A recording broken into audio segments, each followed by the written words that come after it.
Hi guys, lately I've seen people panicking about off Amazon placements and that there can be a lot of spend accumulating without being able to fully control on what's happening. So this here's just a quick report that your team can pull. Head over to the sponsor ads report, select sponsor product reports, then on a drop down select placement report.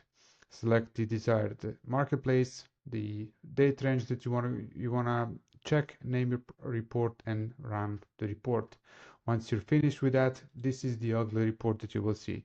It's a bunch of data on different things, but the most important is this placement column where you can see your data on product pages, rest of search, top of search, and off Amazon. This is the little sucker.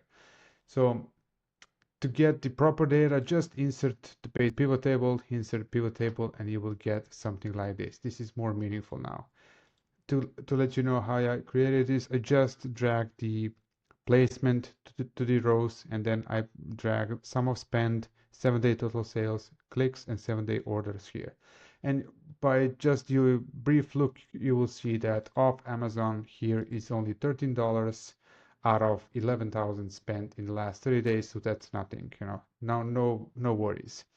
While we are here, you can also apply a short calculation here just to see the overall performance of each placement. Like here, you can easily see, as expected, top of search is giving us 25% of conversion rate, and the other ones are miserable.